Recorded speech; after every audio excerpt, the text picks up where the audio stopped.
Oi, gente, estou aqui hoje para fazer o primeiro vídeo de uma série de 3 vídeos especiais em parceria com a Oia Care. A Oia Care é uma startup de mulheres para mulheres, que é uma clínica virtual focada na saúde preventiva e muito amparada, né, por conhecimento e informação. Então, hoje eu estou aqui com a doutora Ju.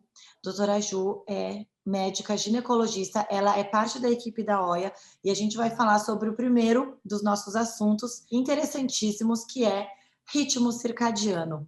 Doutora Ju, muito obrigada pela presença aqui no vídeo. Gente, obrigada a vocês. Bom dia, boa tarde, boa noite. É um prazer estar aqui. Eu acho que é essencial a gente trazer esse conhecimento para o maior número de mulheres, e quanto mais a gente se conhece, mais a gente consegue se acessar, mais a gente consegue perceber o corpo, perceber quando as coisas não estão andando da maneira que deveriam, e mais a gente consegue cuidar da nossa saúde. Então é um prazer estar aqui com vocês. Obrigada. Maravilhoso. Só para dar uma palhinha, hoje a gente vai falar de ritmo circadiano. O próximo vídeo é sobre menstruação e o último vai ser sobre menopausa.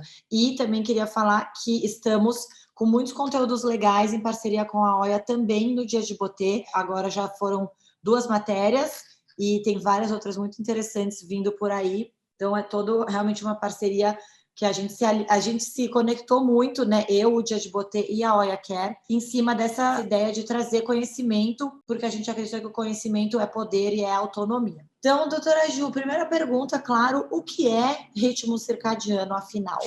O ritmo circadiano, que é uma palavra até difícil de falar, nada mais é do que o ciclo sono-vigília, né? Então, a gente tem um período de sono e a gente tem um período de vigília, de estarmos acordadas. Então, o ritmo circadiano, ele determina justamente todas as outras nossas funções orgânicas, funções do nosso corpo. Então, determina secreções hormonais, determina nosso humor, determina nossas atividades durante o dia, e ele normalmente se alinha com o meio ambiente. Então, a gente tem que pensar que a gente evoluiu, né? A gente vem evoluindo aí ao longo do século. Então, a gente tende sempre a se alinhar com o quanto tem de luz solar, né? O ciclo do Sol e o ciclo da Lua. Quanto tem de luz solar de dia e quanto tem de noite. Então, é basicamente como o nosso organismo entra em sincronia com o meio ambiente e determina o tempo de estarmos acordados e estarmos dormindo.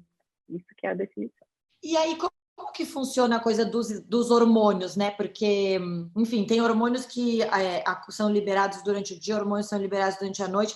É para você dormir numa dada hora, o seu corpo já começa a regular. Como que funciona isso? É muito interessante. E cada vez mais eu estudo mais sobre sono, porque a gente vê que esse ciclo sono-vigília impacta diretamente em todas as secreções hormonais do nosso corpo. Basicamente, a gente tem 2 hormônios principais, que é o cortisol e a melatonina. A melatonina é um dos hormônios que ajuda a induzir nosso sono. Vocês já devem ter ouvido falar de pessoal usando melatonina, né? Então, até tem indicações específicas para o uso de melatonina, mas basicamente é um dos principais hormônios que ajuda a gente a entrar nesse ciclo de sono, induzir nosso sono. E o hormônio que ajuda a gente a despertar, que é liberado em torno das 5 da manhã, é o cortisol. Inclusive, não sei se vocês sabem disso, quem tem tendência a infartar, infarta mais às 5 da manhã, porque quando a gente libera o cortisol, que é um hormônio que acelera o nosso metabolismo. Então, tá tudo interligado. Os hormônios ovarianos e os hormônios hipotalâmicos e hipofisários, que são as nossas glândulas cerebrais que regulam, por exemplo, o nosso ciclo menstrual, também são liberados durante a noite, né? Então, participam aí dessa autorregulação do corpo dentro do ciclo sono-vigília. Então, é muito mais importante do que apenas, e não é apenas, mas do que o descanso em si, né? O sono faz parte do nosso bem-estar, impacta com certeza, a gente vai falar sobre isso, a nossa reserva ovariana também, a nossa qualidade e quantidade de óvulos. Então, é algo muito além do que apenas dormir. Tá? Mas aí eu tenho uma dúvida, inclusive uma coisa que a minha mãe sempre me dá bronca. Sempre fui uma pessoa muito noturna. Então, eu sou muito ruim de manhã, assim, eu acordo, mas parece que eu tô apenas sobrevivendo, tipo um zumbi, tanto que eu não tenho nem fome de manhã. Eu começo a acordar, aí eu começo a me sentir muito mais produtiva pro fim do dia. E, assim, sempre, sei lá, se eu tinha que trabalhar e produzir muito, assim, eu já virei muita noite na redação, por exemplo. Eu não conseguia me concentrar e render, escrever, a criatividade, tudo de manhã. Assim, eu não sou aquela pessoa que acorda às 5 da manhã para chegar cedo no trabalho e render, sabe? Eu sou a pessoa que Sim. precisa todo mundo, né? Eu acho que é o mesmo raciocínio de você querer estar num lugar onde não tem estímulos externos, mas para mim sempre esse momento sempre foi a madrugada. E aí, e mesmo, enfim, hoje em dia que eu não viro mais tantas noites trabalhando, mas eu sou uma pessoa muito mais acordada à noite e eu durmo muito tarde, mesmo que eu não faça nada, assim. E a minha mãe sempre briga comigo, que ela fala que meus hormônios vão ficar todos desregulados, mas eu nunca tive nenhuma questão. Então, é padronizado mesmo que todo mundo tem o mesmo ciclo ou você pode ter ciclos diferentes? É bem importante você ter, Vicky, essa percepção, porque às vezes as pessoas não percebem, né, o seu próprio ciclo e acabam se forçando a coisas que não são naturais. Então, sim, existem os cronotipos, que na verdade é como o seu corpo se comporta em relação ao ciclo sono-vigília. Então, tem pessoas que são mais matutinas, tem pessoas que são mais vespertinas e tem pessoas que são intermediárias. Eu gosto de usar um termo muito fácil, muito legal para entender isso. Inclusive, a Oia tem o costume de indicar livros, então, aproveitando, eu vou pegar o gancho aqui. Não sei se vocês conhecem o Matthew Walker. Ele tem um livro bem legal sobre sono e a linguagem é bem fácil, chama Por que Nós Dormimos. Ele tem um TED também, então procurem Por que Nós Dormimos. E ele traz os termos de tem gente que é coruja, tem gente que é cotovia. Então, a cotovia, ela precisa e ela rende mais acordando mais cedo, né? Então, tem o pico de cortisol às 5 da manhã, ela já entra ali, ela já acorda às 6, 7 da manhã super disposta para fazer as atividades e chegando no horário ali das 9, 10 da noite, chegando no horário que a melatonina é secretada, ela já precisa dormir, ela entra no ciclo de sono dela, né? Então, essas são as cotovias. E as corujas são o oposto. Então, normalmente, as corujas, elas têm a secreção de melatonina um pouquinho mais tarde. Então, elas têm a tendência de dormir mais tarde e, por isso, acordam mais tarde. E se são forçadas, entre aspas, a acordarem mais cedo, são pessoas que não têm escolha, por exemplo, que precisam acordar às 6 da manhã para trabalhar. Ficam lentificadas, qualidade do sono ruim, não se sentem bem ao longo do dia, então ela não está respeitando o ciclo sono-vigília dela. Eu entendo que, às vezes, as mulheres vêm e me falam mas é que eu não consigo, eu não posso acordar mais tarde que 6, assim, tá? Eu trabalho às 7, né? Isso eu entendo que é difícil a gente se adequar muitas vezes com o nosso trabalho, mas se você pode, eu acho que o mais adequado seria você perceber quem você é, se você é mais cotovia ou mais coruja, e aí encaixar seu estilo de vida, seu ritmo de trabalho dentro desse fluxo, porque quando a gente fala de sono, a gente tem que entender que tem 3 coisas muito importantes. A quantidade de horas, e não é uma quantidade fixa para todo mundo, tem pessoas que precisam de 7 horas de sono, tem pessoas que precisam de 9 horas de sono, tá? Mas varia entre 7 a 9. E não adianta, a pessoa que precisa de 9, precisa de 9. Se ela dormir 7, 6, ela vai ficar com o desempenho comprometido, tá? Então, o número, mas não é só o número, é a qualidade do sono. Então, não adianta você dormir 9 horas se você acorda cansado, né? Então, a qualidade do seu sono não está sendo adequada. Às vezes você desperta à noite, às vezes tem alguma coisa te atrapalhando à noite para dormir, né? A gente vai falar sobre isso que pode atrapalhar o nosso sono. Então, você precisa dormir em quantidade, ter qualidade, acordar disposta, descansada, não ter sonolência diurna e respeitar o seu ciclo sono-vigília, que é a terceira coisa. Em torno de 80% dos distúrbios de sono são resolvidos com medidas de higiene do sono, ou seja, você entender qual é o seu ciclo sono-vigília, você se adequar a ele e você trazer medidas para o seu dia a dia nos horários adequados que te façam dormir melhor. As pessoas às vezes falam, eu preciso resolver meu sono, eu preciso resolver meu sono, mas às vezes medidas pequenas conseguem ajudar a fazer esse ajuste, né? Não precisa de medicação, não precisa de tratamentos específicos. Esses outros 20% aí precisam ser avaliados com mais calma, né? Especialistas do sono, polissonografia, aí ver se tem alguma doença específica associada. Então, assim, tem um padrão geral de período do dia que você tem essa liberação do cortisol e da melatonina, mas tem gente que pode ter isso um pouco mais cedo. E tem uma média de, sei lá, com cedo e com tarde limite, isso acontece? Não necessariamente, mas tem sim coisas específicas, pontos específicos que influenciam nas secreções hormonais. Por exemplo, luz solar, né, luz branca, tá? Que é a luz solar, é uma luz que influencia na secreção de melatonina. Então, quando você tem muita luz branca, você pode secretar menos melatonina. Então, não adianta você querer dormir se você está num ambiente com televisão ligada, computador ligado, celular ligado, é luz branca, né? E isso impacta aí na indução do seu sono. O oposto disso, por exemplo, tem a luz âmbar, então um espectro de luz vermelha, alaranjada, amarelada, é uma luz que induz sono, então que ajuda a secretar mais melatonina, tá? Isso também é evolutivo. A gente cresceu em volta de fogueiras, né? A gente dormia lá, nossos ancestrais dormiam em volta de fogueiras, e o fogo é avermelhado. Então a gente entendeu que o fogo servia para induzir nosso sono. Então nosso corpo também foi se adaptando a isso. E ao contrário também é verdade. O sol começa a nascer entre 5 e 6 da manhã, a luz branca também ajuda a despertar.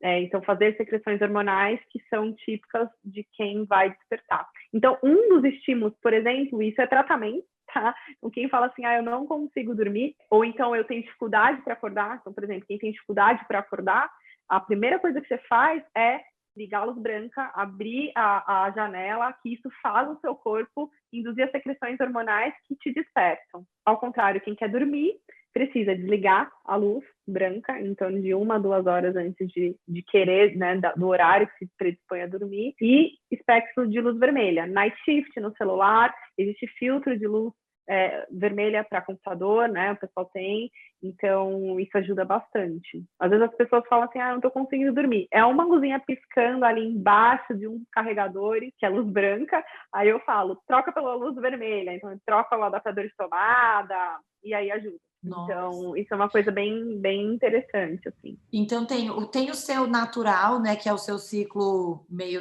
né, esse que você falou, que você pode ser uma pessoa... É verídico, não é loucura da cabeça quando você fala que você é mais da manhã ou da noite. Não, é verídico. É verdade, é verdade. Meu mãe, não briga comigo. Mas você pode fazer algumas mudanças e, enfim, tem alguns truques para você conseguir entrar um pouco mais num ritmo que, às vezes, não é o seu natural, mas que é o que vai combinar com o seu estilo de vida. E o corpo é adaptável, né, gente? O que eu costumo dizer é isso, que o corpo se adapta. Então, se você cria uma rotina, você consegue seguir aquela rotina, né? Então, se você cria a rotina de dormir às 10 da noite e acordar às 5 da manhã, depois de alguns dias, o seu corpo vai se adaptando àquilo também, ele vai entrando naquele ciclo. Isso acontece também quando, por exemplo, a gente muda de país, né? Você viu que viaja bastante, mudamos de país, aí você está em outro fuso horário, é uma loucura, porque o corpo fica aí desregulado 2 a 3 dias. Então, quanto mais você consegue seguir a rotina de sono, fazer essas rotinas de indução de sono e de despertar, mais rápido o seu corpo vai entrando na adaptação do novo fuso. Isso de viagem é uma loucura, né? Porque eu acho que eu tô tão acostumada a fazer a viagem Londres-São Paulo, e o fuso é 4 horas, que eu não considero um fuso tão grande. E o voo, eu acho que é um voo muito bom, porque é um voo que é longo o suficiente que, assim, para quem não dorme no avião é péssimo, mas eu durmo muito bem no avião. É uma noite de sono normal e eu me ajusto super rápido, assim, super bem. E aí o que acontece é que quando eu chego aqui, vindo de lá, eu meio que vivo no fuso do Brasil em Londres. Porque também, como eu trabalho muito com o Brasil, a minha experiência é um pouco essa, assim, eu acabo tendo amanhã um pouco mais para mim, e aí eu acabo acordando um pouco mais tarde, e aí eu acabo de trabalhar mais tarde, e aí eu também durmo mais tarde, mas que é o meu normal, então funciona. Aí quando eu chego aqui, eu acho o máximo que nos 2 primeiros dias eu acordo meio cedo, assim, para os meus padrões, mas é mais cedo do que eu estou no fuso. Daí eu aproveito também, para dormir um pouco mais cedo, mas aí depois de uns dias volta já ao normal. E aí quando eu vejo de novo lá na madrugada. Eu queria falar um pouco sobre o arquétipo da loba, Clube das Lobas. O que a gente pode falar sobre isso em relação ao ritmo circadiano? Gente, então, outro nome aí que a gente pode usar para coruja, eu peguei o exemplo e parafraseei o Matthew Walker, né, na verdade. Mas, como estamos falando de saúde feminina, a gente pode usar a loba, que também tem esse padrão de dormir um pouco mais tarde, né, ser o ritmo mais vespertino. Então, pode se enquadrar como loba, talvez. Considerando que a gente tende a achar que o mais correto, eu não sei se dá para falar assim, porque sabemos que cada organismo é único, mas a gente tende a achar que o modo de vida mais correto é você acordar cedo e dormir cedo, né? Porque afinal de dia tá sol e luz, você está acordado e à noite está escuro, você está dormindo. Então, tem mais malefícios para a saúde você ser um arquétipo da loba coruja? Então, não necessariamente. O que é mais maléfico é você não seguir um ritmo. É isso que eu disse, o nosso corpo ele é adaptável. Então, o pior é você não ter aquele horário, aquela rotina de sono. Porque se você tem aquela rotina de sono, seu corpo se adaptou àquilo também, por mais que não esteja tão alinhado com o horário de nascer o sol e de dormir. Algumas coisas, além da luz, podem impactar na qualidade do sono e também nas secreções hormonais. Então, por exemplo, a cafeína, eu adoro café, tá, gente? Então, eu adoro. O café tem vários benefícios, desde que utilizado adequadamente e nos horários adequados também. Em torno de 2 a 3 xícaras de café por dia, que dá em torno de 200 a 300 miligramas de cafeína, é adequado, pode ajudar até a proteger contra algumas doenças, mas a gente sabe que a cafeína é metabolizada em até 8 horas. Então, por exemplo, se você almoça às vezes mais tarde, vamos ser às 3, 4 da tarde, toma um cafezinho das 5, você está metabolizando até 2, 3 da manhã, né? A cafeína. E a cafeína faz despertar. Então, sim, a cafeína desperta. Às vezes você não vê que você acordou, mas provavelmente você teve alguns despertares noturnos ali. Então, o café, por exemplo, eu oriento que a paciente tome até 2 da tarde no máximo, a última xícara de café. Lembrando que em café em excesso também impacta na reserva ovariana, tá? Impacta na fertilidade feminina, além de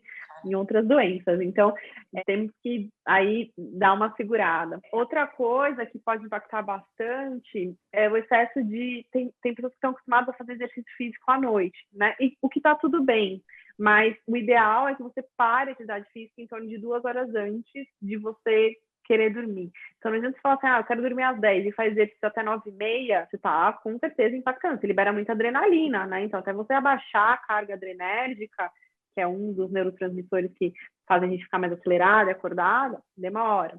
Alimentação noturna extremamente nociva. Então, além de impactar em outras doenças também, mas quando a gente come muito próximo do horário de dormir e refeições muito calóricas, então carboidrato branco, por exemplo, em excesso, imagina que seu corpo entende que você tem que ficar acordado para metabolizar tudo aquilo, né? Então, você está liberando açúcar. Como você vai dormir tendo ingerido uma carga glicêmica tão alta assim? Então, ideal alimentar até 2 horas antes. Tá? Bebida alcoólica, a mesma coisa. Tem até a máxima que, eu vou tomar um vinhozinho aqui para dormir bem. Na verdade, o vinho ajuda a induzir o sono, mas ele encurta a segunda fase do sono. Então, você pode até pegar no sono, mas você vai ficar tendo despertar noturno. Quem nunca tomou um vinho à noite ou mais, um pouco a mais, que ficou acordando à noite? Né? Meio agitado, assim, não dormiu bem, acorda meio cansado. É por isso, porque encurta a segunda fase. Então, tudo bem tomar um vinhozinho, mas desde que seja até umas 2 horas antes de você deitar, né? E nada em excesso. São coisas pequenas que a gente não percebe, que às vezes faz no dia a dia, que pode impactar muito na qualidade do nosso sono. Gente, lógico, eu não tô falando que um dia que você foi numa festa e bebeu, outro dia que... Não é isso, é todo dia, tá? Equilíbrio é importante sempre, né? Acho que é o segredo. Com certeza. Existe uma rotina ideal para cada um desses cronotipos? Então, a rotina ideal é justamente para quem é mais matutino, é você despertar em torno das 6 da manhã e dormir em torno das 10. E para quem é mais vespertino, aí atrasa um pouquinho. Normalmente os vespertinos, eles estão bem depois das 10 da manhã, né? Eles ficam mais ativos depois das 10 da manhã e aí vão dormir mais tarde, meia-noite, normalmente. Não tem uma fórmula, né? Eu costumo dizer assim, mas para você perceber o seu corpo, como você ficou bem, como você ficou produtivo, né? E aí tentar manter isso ao longo da semana, o máximo de dias que você conseguir. E a alimentação em cada caso? Porque é interessante, né? A gente está falando de um ritmo, né? O ciclo circadiano que envolve, enfim, o sono, envolve hormônio, mas também comer também impacta. Eu sinto muito, assim, que eu nunca tive muita fome de manhã. E eu ouvi a vida inteira que o café da manhã é a refeição mais importante do dia. E eu ficava um pouco confusa, porque, para mim, assim, eu como de manhã meio no automático, porque é isso, assim, tem que comer de manhã. Só que eu tenho a mesma fome na hora do almoço, tendo ou não comido. Então, uma hora eu comecei a pensar, bom, talvez não faça sentido eu comer sendo que eu não estou com fome, né? Isso foi uma coisa que eu fui percebendo com eu comigo mesma, né? De prestar atenção no corpo, que, assim, é um pouco... muito ao contrário do que muitos nutricionistas sempre falaram, e obviamente eu não sou médica, não sou nutricionista, não sou nada, sou falando da minha experiência. Eu passei, sem querer, há muito tempo já, fazer o que hoje em dia muita gente está fazendo e falando sobre, que é o jejum O intermitente. jejum, sim. Mas eu nunca, assim, não foi uma coisa, foi realmente só de ouvir meu corpo e pensar, eu acordo, assim, eu tomo café da manhã se eu não sei que horas eu vou conseguir almoçar. Mas se não, eu prefiro segurar até a hora do almoço, porque eu percebo que eu acabo comendo a mesma quantidade, sabe? Eu tenho a mesma fome. Sim. Isso é bem interessante o que você está falando.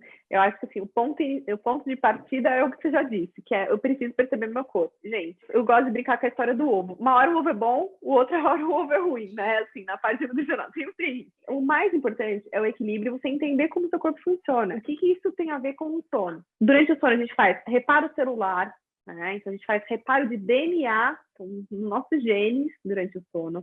A gente libera hormônios que regulam o apetite também, que é essa parte alimentar. Então, mulheres que trabalham à noite, então trabalhadoras noturnas, foi feito um estudo bem grande com enfermeiras. Percebeu-se que quem trabalhava nos turnos noturnos tinha mais distúrbios alimentares durante o dia, né? Então, tinha mais dificuldade de manter o peso, tinha mais fome durante o dia de alimentos mais calóricos, carboidratos, principalmente refinados, doces, né?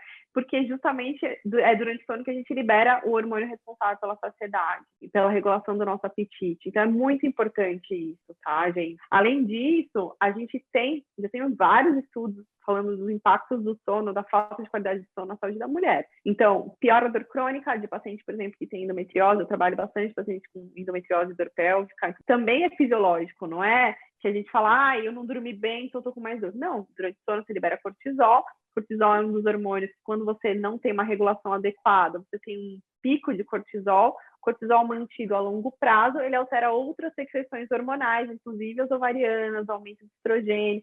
Então, isso faz aumentar a percepção de dor também. Impacta muito a fertilidade, tanto feminina quanto masculina. Tem queda de reserva ovariana, pacientes que estão passando por procedimentos de reprodução assistida, de fertilização in vitro, até de processo de congelamento de ovos, né, de reserva ovariana, precisam ter um sono adequado, porque isso pode impactar também em resposta. Então, é muito além do que apenas dormir. Quem nunca passou por período de estresse, como muito tempo sem dormir e desregulou a menstruação? Muitas mulheres, né? E isso é fisiológico também, ocorre por alterações de secreção hormonal. Nossa, gente, é muito fascinante isso tudo, né? Realmente. E tá avançando bastante, né? Assim, o entendimento e o conhecimento, né? Você mesma falou que tem estudado muito sobre sono. É meio que uma fronteira interessante, né, da medicina hoje em dia para conseguir trazer qualidade de vida. Porque acho que por muito tempo a gente enxergou o sono só como realmente dormiu bem, dormiu mal, tá cansado ou não tá, né? E tem muitas coisas. Bom, eu queria trazer uma reflexão aqui para vocês, né? E especialmente quem está trabalhando na área da saúde, que provavelmente muitas mulheres aí que estão assistindo a gente trabalham na área da saúde. Gente, a gente tem tido uma cultura de que não dormir, trabalhar em excesso e aí turnos noturnos é um indicativo de produtividade. E isso no meio empresarial também né? Acho que quem trabalha no meio empresarial também, então, assim, não dormi, produzi, vou dormir tarde, não dormi bem, não sei o quê.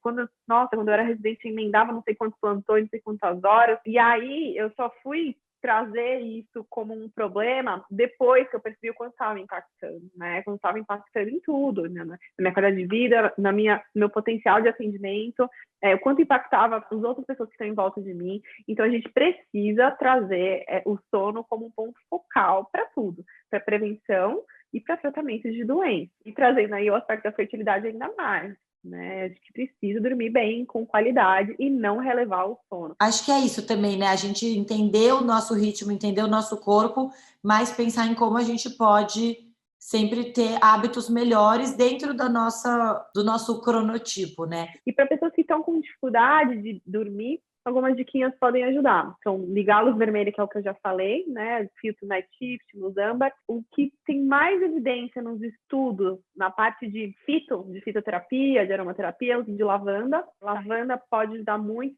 vários estudos dizem. Então, essência de lavanda no difusor, essência de lavanda no travesseiro, chá, que são fitoterápicos também, e o pessoal fala assim, toma um chazinho, mas chá também pode ser medicação, tá? Então pode ser remédio. Chá de camomila, melissa e mulungu, basicamente isso. E se você fizer tudo isso e não conseguiu ajustar seu sono, procure um profissional para te ajudar. tá? Que muito provavelmente você vai precisar de uma investigação mais detalhada. Sabe, só a última dúvida que eu fiquei, quando você falou da cafeína do café, eu não tomo café, não gosto de café, mas eu tomo chá verde, que eu amo. Quanto que se aplica o mesmo raciocínio? Porque eu acho que o chá Mesma verde coisa. tem menos cafeína que Eu o citei café. o café, é bem interessante você perguntar isso. Eu citei o café porque é o que é o mais utilizado, mas é 200 a 300 miligramas de cafeína. O que tem Tá. cafeína? Chá verde, café, Coca-Cola, chocolate, né? Às vezes não tomam café, mas comem chocolatinho à noite. E principalmente o amargo e o meio amargo, que são os mais saudáveis, eles têm mais cafeína. E aí, todos os produtos de qualidade, eles têm atrás a quantidade de cafeína, tá, gente? Então, se alguém quiser ver exatamente quanto está consumindo, eles têm ali atrás. Para concluir, você falou bastante de fertilidade, né? Impacto na fertilidade. Eu, no começo, falei que a OIA, né, é essa clínica virtual focada em saúde preventiva, focada em mulher, na saúde da mulher. Mas aí a gente acabou não falando do primeiro produto da OIA, que é a jornada da descoberta da fertilidade. Cada vez mais a gente tem, ainda bem, podido escolher nosso próprio caminho, né? E nosso próprio caminho na vida. Então, a gente pode escolher trabalhar mais horas, a gente pode escolher ser ou não ser mãe, a gente pode escolher ter ou não parceiro ou parceira, né? Isso cada vez mais vem junto com a nossa autonomia. E isso entra também na área da saúde. Um ponto que a gente não pensa muitas vezes, a gente pensa em construir nossa carreira muitas vezes, às vezes não pensa em se quer ou não ser mãe, né, mais para frente, ou se quer ter essa possibilidade de decisão mais para frente. Eu acho que é muito sobre isso, né? A possibilidade de planejamento sobre o nosso futuro. A gente planeja sobre tantas coisas.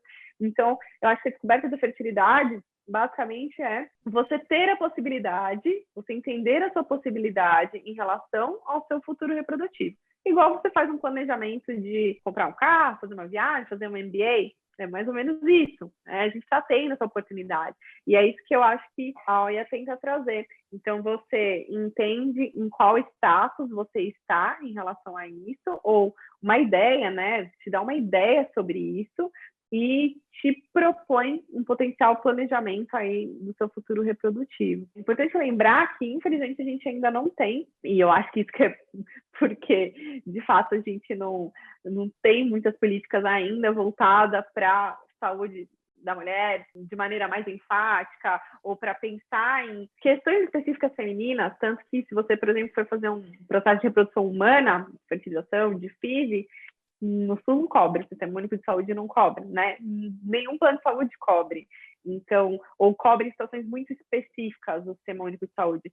Então, não é para todo mundo, né? Se a gente for pensar em democratização da saúde. E eu acho que é muito sobre isso, é sobre a gente pensar que a gente também precisa olhar isso de maneira mais delicada, por mais que a sociedade muitas vezes não queira que a gente olhe. Então, o projeto da OIA é basicamente você tentar estimar a sua fertilidade e entender como você pode fazer com que isso esteja no seu planejamento futuro ou não. É a autonomia e o autoconhecimento, né? Acho que são as palavras-chave aí. Doutora Ju, muito obrigada. Foi muito legal essa conversa. Estou animada já para o nosso próximo vídeo, que vai ser sobre menstruação, mais um assunto que eu acho que é fundamental de ser falado e conversado. Então, espero que vocês tenham gostado desse vídeo e voltaremos em breve com o próximo. Obrigada, gente. Um beijo. Até a próxima.